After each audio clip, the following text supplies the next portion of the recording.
Será retomado agora pela manhã, no Supremo Tribunal Federal, o julgamento da ação contra o ex-presidente Jair Bolsonaro e outros 7 réus por suposta tentativa de golpe. Até o momento, o placar de votos dos ministros está em 2-0 pela condenação de Bolsonaro. Vamos então acionar o repórter Pedro Nascimento, que fala direto de Brasília, ao vivo. Ô Pedro, qual é a expectativa e o que está programado para hoje? Bom dia.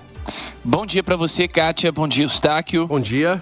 Bom dia também para todo mundo que está acompanhando a Itatiaia nessa quarta-feira. Quarta-feira que deve ser um pouco mais curta no Supremo Tribunal Federal em relação aos outros dias, né? Ontem mesmo a gente teve sessão indo até... Estava prevista até 7 da noite, né? Mas terminou aí por volta das 5h30, quase 6 da tarde. Hoje a gente tem uma sessão marcada somente até o meio-dia. E para essa parte da manhã, a grande expectativa é pelo terceiro voto da primeira turma. No caso, o voto que será proferido pelo ministro Luiz Fux. Ele que segue os votos, portanto, do ministro Alexandre de Moraes, que é o relator do caso, votou pela condenação.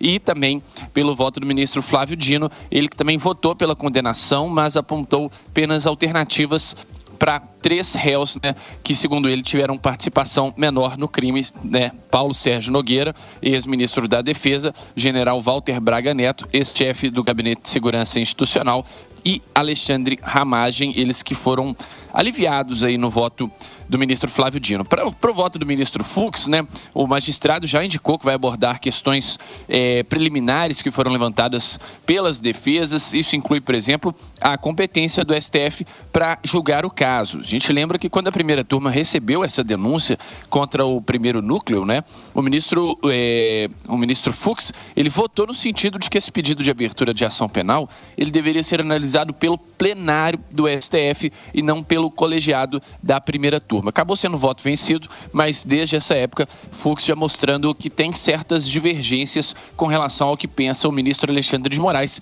que é o relator desse caso. O ministro Fux, ele deve apresentar, portanto, seu posicionamento sobre essas preliminares, né? Essas questões foram levantadas pelas defesas, e também o mérito do caso, se condena ou se absolve os 8 réus, né, estão sendo julgados por essa suposta tentativa de golpe de Estado, entre eles o ex-presidente Jair Bolsonaro. Essa sessão de quarta-feira, como eu disse, deve ocorrer somente pela manhã. Se o voto de Fux for breve, a ministra Carmen Lúcia ainda pode votar nesse mesmo dia, mas essa não é a expectativa. O voto do ministro Fux deve durar durante toda a manhã, e aí, portanto, a gente retoma no próximo dia com os 2 votos restantes da ministra Carmen Lúcia e também do ministro Cristiano Zanin, para a gente saber, de fato, o resultado deste julgamento aqui no STF. Kátia.